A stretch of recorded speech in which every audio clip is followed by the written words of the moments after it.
나를 내려놓고 하나님 말씀에 순종합시다 라는 제목으로 우리가 이 말씀 또 나누고 또 하나님께 주신 힘으로 한 주간을 살기를 또 바라겠습니다. 건물이 클수록 그림자가 크다는 말이 있습니다. 이 말의 의미는 이런 의미가 있겠죠. 건물이 크다는 것은 이 세상이 굉장히 화려하고 또 성공해 보이고 형통해 보이지만 그런 사람들의 이면에는 한편으로 어둠이 있을 수 있음을 말하고 있는 것입니다. 오늘 본문의 이 아람 나라의 장군 나아만 장군이 그런 사람이었어요. 그는 크고 위대하다 하지만 그에게는 나병이 있었음을 우리가 알 수 있습니다.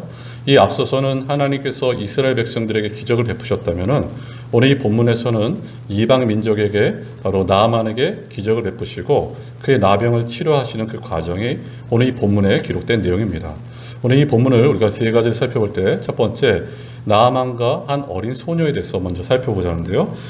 5장 1절 말씀 다시 한번 보실까요? 아람 왕의 군대장과 나아만은 그의 주인 앞에서 크고 존귀한 자니 이는 여호와께서 전에 그에게 아람을 구원하게 하셨습니다. 그는 큰 용사이나 나병 환자더라 이렇게 나와 있어요. 오늘 나아만에 대해서 이렇게 설명하고 있죠. 그는 주인 앞에서 크고 존귀한 자다 이렇게 말하고 있어요. 아람 나라의 군대 장관 지휘관이 바로 나아만이었고 그가 이렇게 크고 존귀하게 된 이유는 오늘 이 말씀처럼 여호와께서 전에 그에게 아람을 구원하게 하셨습니다 이렇게 나와 있어요. 그가 왕에게 신임을 받고 그가 높이 된 이유도 여호와께서 이 아람을 구원하게 하셨다. 그러니까 하나님께서 이 나아만을 통해서 이 아람을 승리케 하셨음을 보게 되는 것이죠. 이런 내용을 통해서 우리가 알 수 있는 것은 하나님은 이방의 모든 개인도 또 믿지 않은 민족도 다스리는 분이 바로 하나님이시라는 것을 우리가 놓지 마셔야 됩니다. 그분은 모든 것을 다스리시는 하나님이시죠. 그래서 우리가 나아만에 대해서 생각해 볼 때 크고 위대하죠. 그리고 그가 왕에게도 신임을 받았습니다. 그러나 그에게는 나병이란 병이 있었음을 보게 되는 것입니다. 이 세상으로 굉장히 형통하고 훌륭하고 성공한 인생, 그러나 그에게 나병이 있었어요. 여러분, 나아만이라는 뜻은 큰 기쁨이라는 뜻을 가지고 있습니다. 근데 나아만이 여러분 기뻤을까요? 나아만이 정말 행복했을까? 그렇지 않았을 것 같아요. 그는 낮에는 그 갑옷에서 나오는 그 빛이 얼마나 화려했겠습니까? 하지만 밤에 그 갑옷을 다 벗어 던지고 자기의 모습을 봤을 때 얼마나 비참했을까? 아람에 있는 어떤 노예도 나아만의 그 피부와는 바꾸고 싶지 않았겠죠? 그는 기쁨의 인생이 아니라 어떻게 보면 비참함을 맛보는 인생임을 보게 됩니다. 인생이 뭐냐 생각해 볼 때 남보기에는 문제가 없어 보이는데 집에 들어가서 혼자 있으면 가장 비참한 것이 또한 내 인생이 비참한 것이 인생임을 보게 됩니다. 사람들이 나를 알까 봐 우리는 점점 갑옷을 덧입고 덧입는 것을 보게 됩니다. 참 평안해 보이는 사람, 근데 그런 사람들 그 문을 열고 들어가 보면은 그런 분들 마음 가운데서도 어려움의 시기가 많은 걸 우리가 보게 되죠. 나아만이 그런 사람이었습니다. 굉장히 위대하고 크고 훌륭하고 성공한 인생. 하지만 그는 그 약점을 감추고자 계속해서 갑옷을 덧입었던 자가 나아만입니다. 그렇다면 왜 인생이 이렇게 비참해질 수밖에 없을까? 그 이유는 다음과 같겠죠. 하나님께서 처음 사람 아담을 창조하셨을 때 그는 흠이 없고 완전한 자였습니다. 어떻게 보면 굉장히 완벽했겠죠. 에덴 동산은 정말 부족한 것이 하나도 없었습니다. 그것은 어떤 실수도 또한 불행도 갈 수 없는 곳이고 굉장히 안전하고 행복한 곳. 또 하나님은 사람을 만드시고 또 보시기 좋았더라 말씀하셨어요. 근데 이런 사람들이 왜 비참해졌을까? 그 이유는 죄 때문이었습니다. 첫사람이 하나님 말씀에 불순종하고 죄가 들어와서 하나님께서 주신 그 완벽함과 완전함이 다 앗아가게 된 것이죠. 그래서 우리가 이 땅에 살아가면서 완벽하고 완전한 사람 없습니다, 여러분. 완전하게 행복한 사람도 없습니다. 완벽하게 평강을 누린 사람도 없습니다. 왜냐하면 죄 때문이에요. 우리가 성경을 보다 보면 이 나병을 죄에 많이 비유함을 보게 됩니다. 특별히 구약 성경에서 이 나병을 죄에 많이 비유하죠. 왜 나병을 죄에 비유했을까요? 죄의 특성이 바로 이것이죠. 죄의 특성 중에 하나가 전염력이 강합니다. 그래서 도마스의 말씀처럼 한 사람이 죄를 범하였음에 그 죄로 말미암아 죽음이 세상에 들어옴을 말하고 있어요. 그러니까 죄는 전염력이 강해요. 그 가장의 아버지가 죄를 범하면 그 가정이 크게 흔들림을 보게 되는 것처럼 죄는 전염력이 강하죠. 또 죄의 특성은 어떤 것인가? 관계를 깨트립니다. 여러분, 이 사람이 나병에 걸렸을 때, 유대인들이, 이스라엘 백성들이 나병에 걸렸을 때 제사장에게 가서 보이라 이렇게 말하고 있어요. 의사도 아닌 제사장에 가서 보이라. 근데 제사장이 그 나병이 이 사람이 판병되면 어떻게 되는가? 이 사람은 그 가정에서, 사회에서 또한 다 추방을 당하게 돼 있습니다. 그리고 성전에 들어올 수도 없게 되죠. 그러니까 나병이라는 것은 한마디로 관계가 파괴되는 것이죠. 죄로 말미암아 하나님과의 관계가 파괴되었습니다. 그리고 이웃과의 관계도 파괴되었어요. 아담이 죄를 범했을 때 하나님께서 자기 주신 이 하와에게 이 모든 것이 하와 때문이다 변명됐을 뿐만 아니라 이 하와를 주신 하나님을 원망함을 보게 되는 것이죠. 이게 죄의 결과입니다. 전염력 또한 파괴 때문에 나병을 죄에 비유함을 우리가 알 수 있는 것이죠. 여러분, 우리 모두는 죄를 지을 수밖에 없고 죄 때문에 괴로울 수밖에 없고 죄 때문에 고통받을 수밖에 없는 것이 우리의 인생입니다. 저와 여러분이 영적으로 다 나병 환자입니다. 근데 우리가 어떻게 치료함을 받게 되었습니까? 예수 그리스도의 복음으로 우리가 치료받게 된 것이에요. 치료책은 주님밖에 없음을 성경 계속해서 말하고 있습니다. 이렇게 나아만이 크고 위대하지만 그가 나병에 걸렸을 때 좋은 소식을 듣게 됩니다. 그 내용이 2절 말씀이에요. 한번 2절 말씀 보실까요? 전에 아람 사람이 떼를 지어 나가서 이스라엘 땅에서 어린 소녀 하나를 사로잡음에 그가 나아만의 아내에게 수종들더니 이렇게 나있어요. 이 나아만이 엘리사를 만나서 하나님의 능력을 통해서 그가 깨끗이 받게 되는데, 그럼 엘리사를 어떻게 만나는 연결고리가 누굴까? 바로 여기 나오는 어린 소녀 하인이었습니다. 이 소녀가 어떻게 나아만의 집에 들어왔겠냐면, 아람 사람들이 떼를 지어서 나가서 소녀 하나를 잡아다가 바로 나아만의 아내의 수종들게 됨을 우리가 이 본문을 통해서 알 수 있죠. 자, 하나님의 섭리는 정말 다 헤아릴 수가 없습니다. 이 어린 나이에 포로로 끌려왔습니다. 노예가 되었어요. 수종드는 아이가 되었습니다. 근데 이곳에서 그가 하나님을 전파하는 것을 보게 돼요.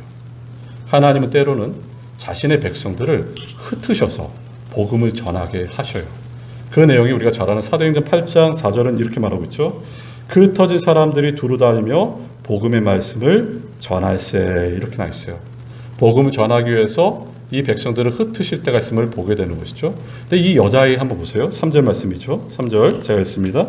그의 여주인에게 이르되 우리 주인이 사마리아에 계신 선지자 앞에 계셨으면 좋겠나이다. 그가 그 나병을 고치리이다 하는지라, 이렇게 나와 있어요. 이 여자아이가 어떻게 보면 우울함도 없어요. 이 여자 소녀가 굉장히 담대하게 전함을 보게 됩니다. 그가 엘리사 선지자를 전할 뿐만 아니라 하나님을 전함을 우리가 알 수 있어요. 이것은 굉장히 믿음으로 전한 것입니다. 왜냐하면 이 일이 잘못되면 이 여자아이는 크게 곤란의 공경에 처할 수밖에 없는데, 이 여자아이가 바로 하나님을 전하고 엘리사를 전함을 우리가 보게 되는 것이죠.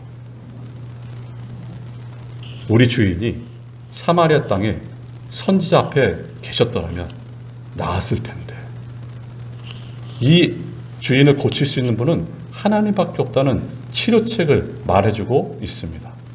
인생이 이 세상을 치료하지 못합니다. 인생은 나 하나도 건사하지 못합니다.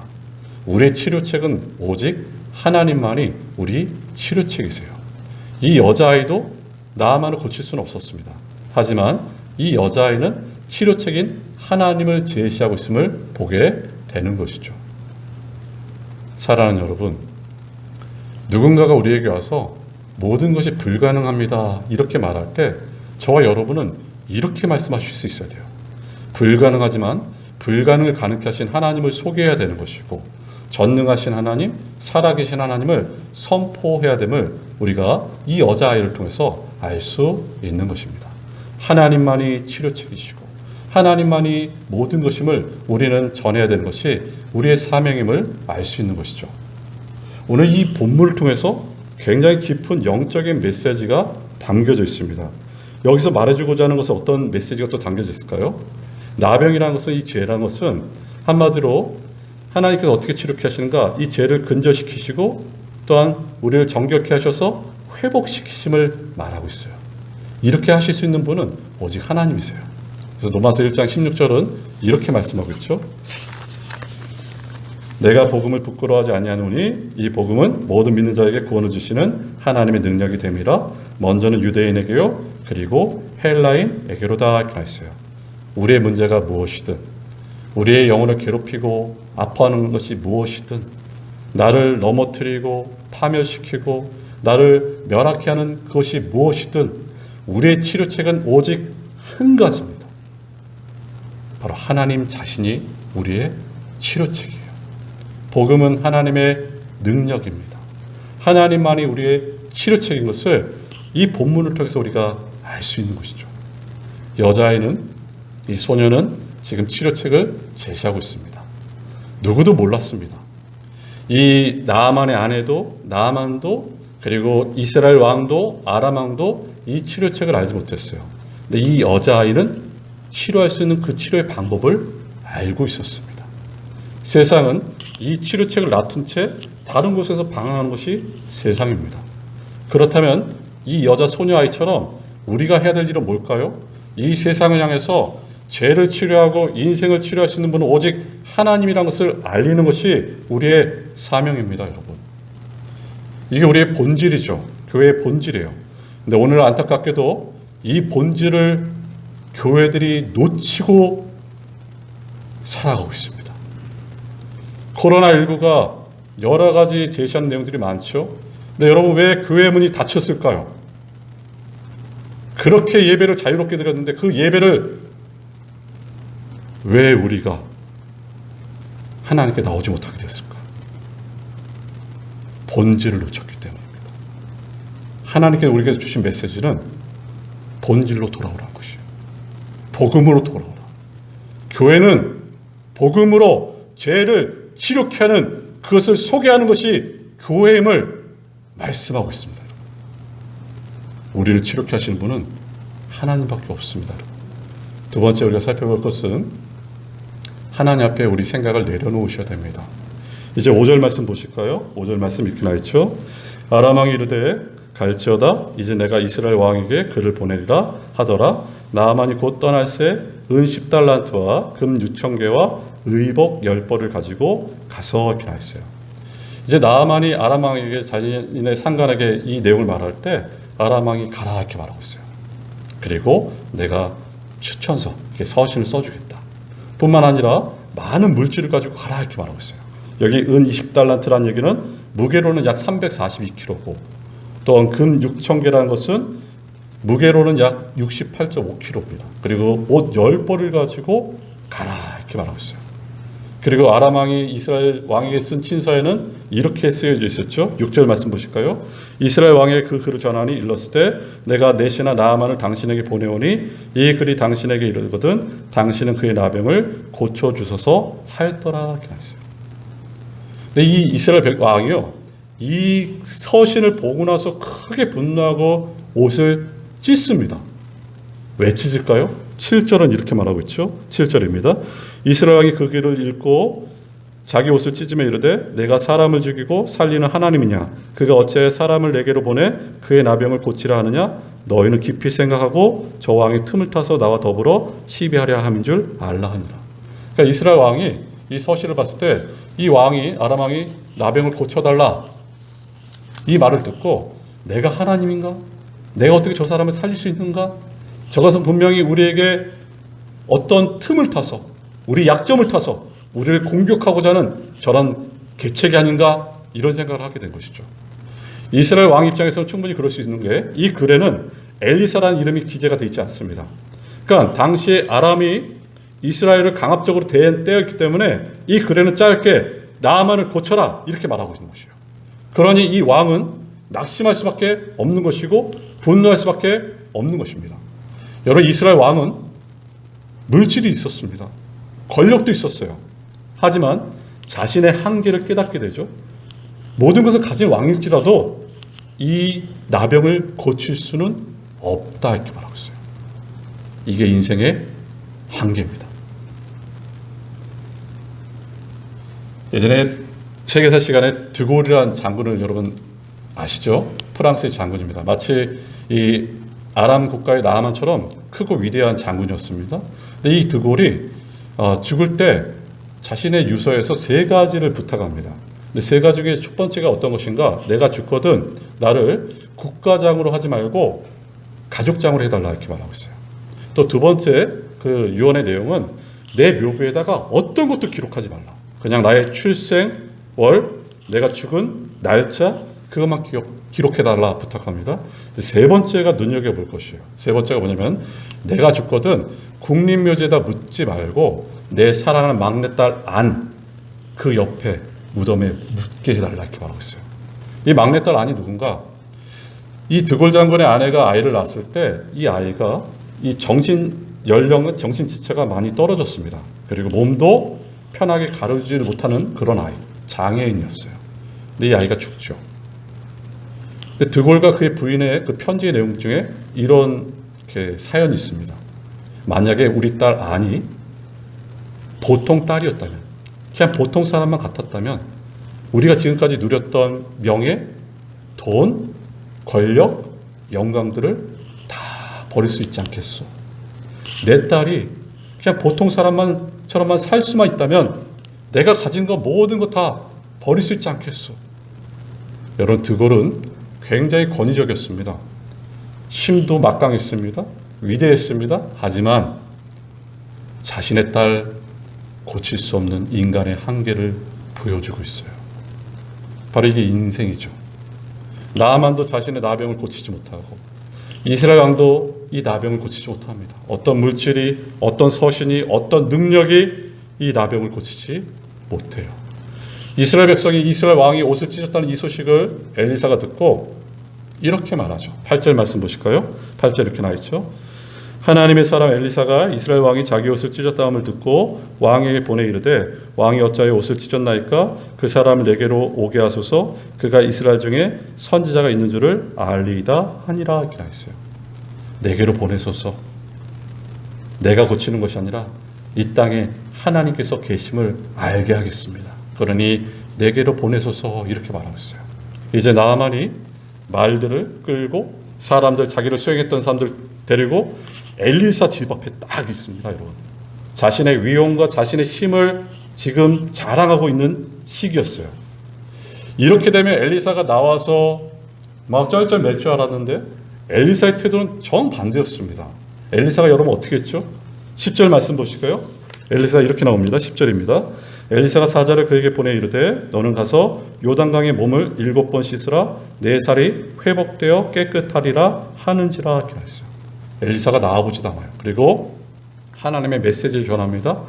요단강에 가서 7번 씻으라. 그러면 너의 살이 깨끗이 씻게 낫게 될 것이다. 이렇게 말하고 있어요. 왜 엘리사가 나와보지 않았을까요? 그 이유는 여러 가지가 있겠지만 이런 이유가 있겠죠. 이 나아만은 굉장히 지금 교만한 상태에 있습니다. 하나님께서 엘리사에게 지시하셨겠죠. 교만한 사람에게 그냥 은혜를 주시면은 그 은혜는 그 사람이 하나님과 더 멀어질 뿐만 아니라 독이 됩니다. 그래서 그 교만을 꺾고자 엘리사가 나가지 않을 것이죠. 또 하나, 엘리사가 나가지 않았던 이유는 여기 있겠죠. 나아만을 고친 사람은 내가 아니라 하나님이 나아만을 고쳤다는 것을 알리기 위한 것이에요. 오직 영광은 하나님께입니다. 이 강단에서 말씀을 전하는 제 자신뿐만 아니라 사랑하는 여기 계신 모든 분들, 우리를 지으시고 만드시고 우리를 구원하신 그 하나님께 우리는 어떻게 반응하며 나가야 될까요? 먹든지 마시든지 무엇을 하든지 하나님의 영광을 위해서 살아가야 돼요. 지금 그래서 엘리사가 나가지 않았습니다. 나오지 않은 엘리사를 향해서 나아만이 크게 분노합니다. 여러분 왜 분노했을까요? 11절 말씀 보면 이렇게 나있죠. 11절입니다. 나아만이 노하여 물러가며 이르되 내 생각에는 그가 내게로 나와 서서 그의 하나님 여호와의 이름을 부르고 그의 손을 그의 부위 위에 흔들어 나병을 고칠까 하였도다 이렇게 나있어요. 지금 나아만 생각에는 엘리사라는 선지자가 굉장히 교만하구나. 자신의 교만함을 보지 못한 채 일개 이스라엘의 선지자가 너무 교만함을 말하고 있어요. 그런 마음을 가진 것이죠. 사람은요, 자기 자신을 보지 못합니다. 내가 얼마나 교만한지를 보지 못해요. 우리 주님께서도 말씀하시죠. 너의 눈에 들보는 보지 못하면서 다른 사람의 티는 보는구냐. 그리고 나아만이 분개한 이유는 바로 여기 있습니다. 바로 11절 말씀에 나아만이 노아에 이르되 그 다음에 내 생각에는 이렇게 나있어요. 내 생각에는. 나아만이 화를 낸 것은 여기 있어요. 내 생각에는, 내 생각에는. 여러분, 복음을 가장 방해하는 것이 뭔지 아세요? 내 생각입니다. 하나님을 경험하기 전에 하나님을 뜻을 받아들이지 않기 위해서 가장 방해하는 것은 자기입니다. 자기. 끊임없이 하나님에 대해서 의문을 품는 것이 자기예요. 나만은 내 생각은 이렇게 말하고 있어요. 자기 생각은 어떤 생각이었죠? 이런 생각이겠죠? 내가 그 집에 방문하면은 엘리사가 나와서 자기 앞에 굽신굽신거리고 또한 하나님 종교적인 어떤 방법을 취해서 안수를 하든 어떤 치료케 하는 방법을 통해서 자기를 치료할 줄 알았는데 내 생각이 이럴 줄 알았는데 전혀 그러지 않았다는 것이죠. 이게 자기 생각이에요. 그리고 자기 생각을 12절에서 또 이렇게 말하고 있어요. 12절 말씀 보실까요? 12절입니다. 다메섹 강 아바나와 바르발은 이스라엘 모든 강물보다 낫지 아니하냐? 내가 거기서 몸을 씻으면 깨끗하게 되지 아니하려 하고 몸을 돌려 분노하여 떠나니 이렇게 하였어요. 다메섹 강 아바나와 바르발이 이스라엘 모든 강보다 더 깨끗하지 않느냐? 이게 자기 생각입니다. 내 생각. 바로 내 생각으로 그가 가득 차 있습니다. 네, 하나님은 분명히 말씀하셨어요. 하나님의 방법은 요단강에 가서 7번 씻으라는 것이 하나님의 방법입니다. 나아만이 이것을 듣지 않죠. 왜요? 자기 생각이 가득 차 있기 때문입니다. 내 생각이 가득 차 있기 때문에 그것을 듣지 않습니다. 하나님의 방법을 믿지도 않고 하나님이 제시한 것을 믿지 못함을 우리가 보게 됩니다. 죄의 결과 중에 여러 가지가 있겠지만 그 중에 하나가 자기에게 속박당합니다. 죄는 분리뿐만 아니라 우리를 노예케로 만들어요. 하나님께로부터 단절케 할 뿐만 아니라 우리가 포로가 되어버립니다. 그래서요, 죄의 결과 우리는 우리 자신의 노예가 돼서 속박이 돼서 모든 것이 자기 중심성입니다. 오직 나예요. 나의 가장 깊은 뿌리에는 오직 내가 드러나길 원합니다. 내가 드러나길 원하면서 얼마나 많은 추악한 생각과 마음의 행동들을 옮기고 있습니까, 여러분? 이게 제 결과들입니다. 나예요. 이타적이지 않고 오직 이기적입니다. 이게 나만이에요. 내 생각에는, 내 마음에는. 어느 책에서 이 부분과 비슷한 좋은 예를 제가 설명해 드립니다. 한 사람이 있었는데요. 이 사람이 꿈을 꿔요. 꿈을 꾸는데 악몽을 꿉니다. 이 보자기를 쓴 사람이 나타나서 자기를 늘 방해를 해요. 하루는 꿈을 꾸는데 어떤 재산을 모아서 가지려는데 이 사람이 나타나서 재산을 다 가져가고, 또 어떨 때는 기쁨과 환희의 순간에 이 사람이 또 나타나서 공포와 불안을 심어줍니다. 먹을 것을 먹고자 이렇게 했지만 또 먹을 것을 다 뺏어가고, 평안하게 잠을 자려는데 평안하게 잠을 자지 못하도록 불안케 만드는 이 사람. 어느 날은 자신이 정말 기대했던 것처럼 영광스럽고 모든 영예를 얻을 그 순간에 또 이 가면을 쓴 사람이 나타나서 음해와 또한 잘못된 내용을 퍼뜨림으로 그 모든 것이 물거품되게 만듭니다. 그리고 결정적인 것은 자기가 사랑하는 사람하고 결혼을 하려고 하는데 서약을 하려 할 때 이 사람이 나타나서 너는 절대 결혼하지 못해 하면서 막아버려요. 꿈을 꾼 이 주인공이 너무나 화가 나서 그 가면을, 보자기를 벗겨버려요. 그 사람이 누군지 아십니까? 자기 얼굴입니다. 자기 자신이에요. 우리를 방해하는 것은 외부에 있지 않고 내 자신입니다. 나를 망치게 하고 나를 넘어뜨리는 것은 다른 누구가 아니라 내 자신입니다. 여러분 이것을 놓치지 마셔야 됩니다. 우리가 신앙생활을 하면서 내 생각에는 이렇게 신앙하는 분들이 있습니다. 신앙생활이란 내 생각으로 하는 것이 아니라 하나님의 생각, 하나님의 방법, 하나님 말씀에 순종하며 행하는 것이 신앙생활이에요. 내 생각이란 말을 주장하는 분들은 어떤 단계가 지나면 반드시 문제를 만날 수밖에 없습니다. 사랑하는 여러분, 우리는 우리 생각대로 신앙생활하는 것이 아니에요. 우리 마음으로 신앙생활하는 것이 아닙니다. 우리가 가장 형통하고 복된 길은 어떤 것인가? 우리 생각을 내려놓고 하나님의 방법과 그분의 뜻과 그분의 계획과 그 말씀에 순종하는 것이 가장 형통한 길이고 복된 길이라는 것을 잊지 마셔야 됩니다. 끝으로 세 번째 우리가 살펴볼 것은 하나님 말씀에 순종할 때 기적이 일어납니다. 이제 이 나아만이 너무너무 화가 났죠. 그래서 자신의 고향 땅으로 돌아가려 할 때 이 나아만을 막는 사람이 있었어요. 바로 나아만의 함께 갔던 종들입니다. 이들이 얼마나 지혜롭게 하는지 한번 보세요. 13절 말씀 보실까요? 이렇게 나왔죠. 그의 종들이 나와서 말하여 이르되 내 아버지여 선지자가 당신에게 큰 일을 행하라 말하였더라면 행하지 아니하였으리까 하물며 당신에게 이르기를 씻어 깨끗하게 하라 함이니까 하니 이렇게 나왔어요. 이 종들 나아만의 보기에는 가장 연약해 보이는 자들입니다. 하지만 때로는 우리보다 어린 사람이 연약해 보인 사람이 좋은 말을 할 때 그것을 경청할 수 우리가 있어야 되죠. 그리고 이 종들이 이 자기 상전을 얼마나 잘 대하는지 보세요. 존경하고 공경하게 대합니다. 여러분 우리가 윗사람을 대할 때 이런 마음을 놓치지 마셔야 돼요. 이들이 어떻게 표현합니까? 내 아버지 이렇게 말하죠. 내 아버지요. 그러면서 이렇게 제안을 합니다. 지금 선지자가 지금 주인에게 부탁하신 게 어렵지 않지 않습니까? 가서 몸을 물에만 담그면은 되는데 어렵지 않은 그런 내용 아니겠습니까? 여기 한번 순종해 보시는 것이 어떻겠습니까? 이렇게 제안을 해요. 지혜로운 종들이죠. 이때 이 나아만이 이제 순종하며 나가는 것이 14절 말씀이에요. 한번 보실까요? 14절은 이렇게 나있죠. 14절입니다. 나아만이 이에 내려가서 하나님의 사람의 말대로 요단강에 7번 몸을 잠그니 그의 살이 어린아이의 살같이 회복되어 깨끗하게 되었더라. 나아만이 요단강에 가서 7번 몸을 담급니다.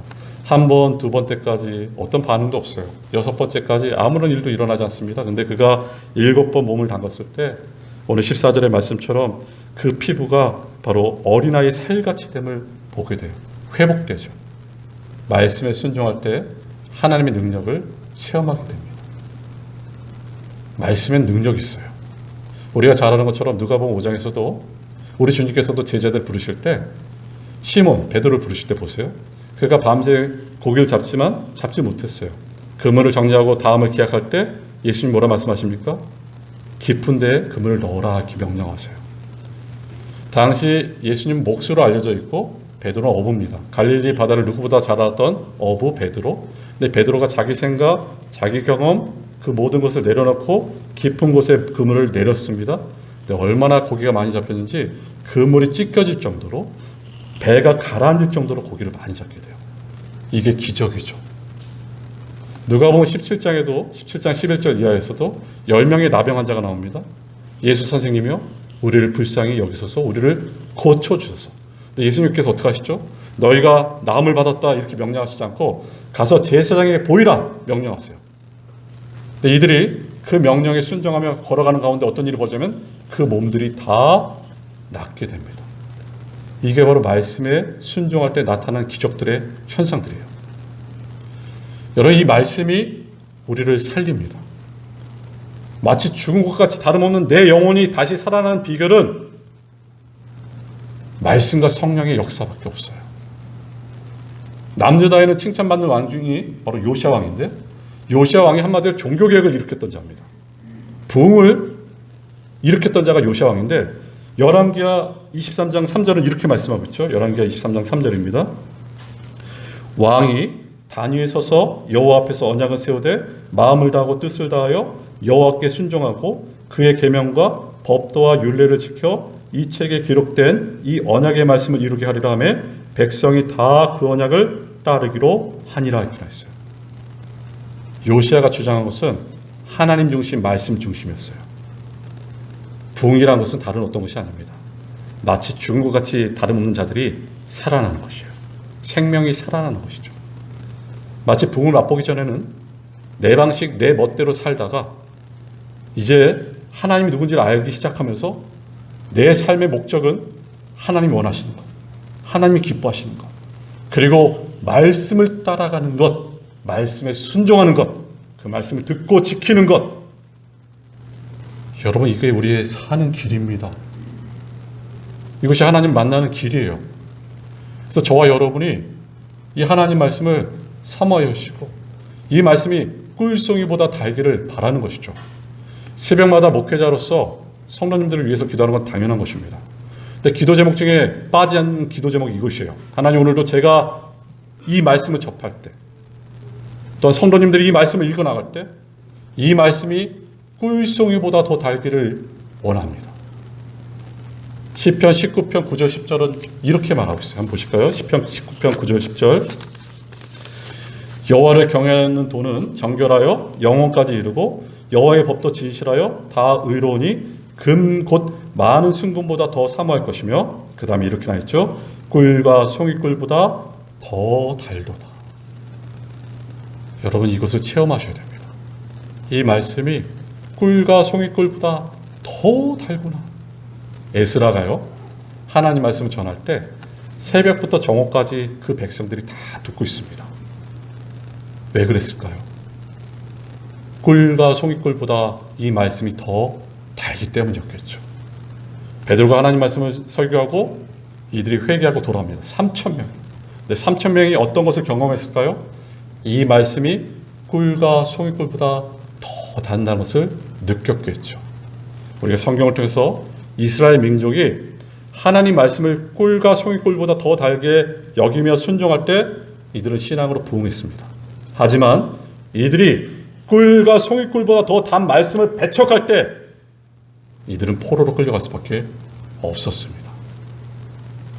사랑하는 여러분, 저도 여기 계신 한 분 한 분도 하나님 택함 받은 백성들입니다. 우리의 목적이 하나님의 말씀에 순종하기 원하고 이 말씀이 꿀과 송이꿀보다 더 달기를 원하는 것이죠. 내가 사랑하는 성경을 지으신 목사님이 계세요. 이 목사님 참 성경을 많이 읽으신 분입니다. 이 목사님 설교 가운데 이런 내용, 지난번에 오종동 목사님 한번 제가 설교할 때 이 목사님이 예를 드신 분이에요. 오종동 목사님 지난번 들으셨죠?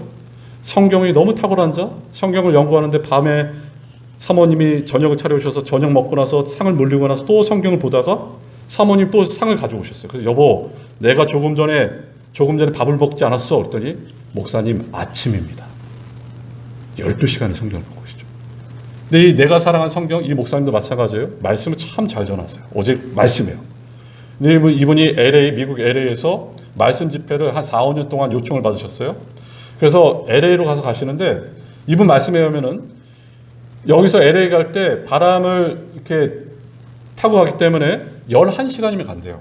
근데 LA에서 우리나라 올 때는 이 맞바람을 받고 오기 때문에 1시간 더 길어서 12시간이 걸린답니다. 그래서 말씀의 집회를 마치고 나서 그 시간이 낮 3시, 4시였는데 이제 비행기 타셨어요. 근데 비행기 타고 나서 앉아서 이제 성경을 핀 것이죠. 근데 성경을 피고 나서 성경을 보는데 이게 꿀송이보다 더 달게 된 것이죠. 비행기가 날아가다가 어느 순간 보니까 비행기가 계속 이렇게 돕니다. 계속 돌아요. 왜 비행기가 돌까? 봤더니 착륙하기 위해서 준비하고 있었던 것이에요. 그러니까 12시간을 성경에 푹 빠져든 것이죠. 꿀송이보다 더 단 성경. 이 복이 우리에게 있어야 돼요. 제가 말하고자 하는 것은 여러분 12시간 동안 성경 읽으세요. 이것을 강조하는 것이 아니라 한 장을 읽을지라도 사모하는 마음으로 꿀송이보다 더 단 성경을 맛보시기를 바라는 것이죠. 여러분. 사랑하는 여러분, 하나님은 겸손한 자에게 은혜를 베푸십니다.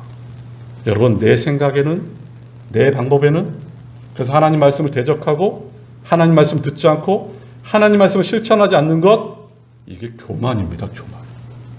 겸손은 어떤 것일까요? 위대하신 그 하나님의 손에 내 삶을 맡기는 것이에요. 그 손, 결코 구원이 실패되지 않게끔 우리를 붙들고 계신 그 손에 내 삶을 맡기는 것입니다. 그리고 그 말씀에 순종하며 나가는 것이 가장 큰 겸손입니다. 오늘 우리에게 말씀하고 있어요. 나는 내 사랑하는 자녀들이 내 뜻과 이 말에 순종하기를 원하노라. 우리 시간에 함께 기도하겠습니다.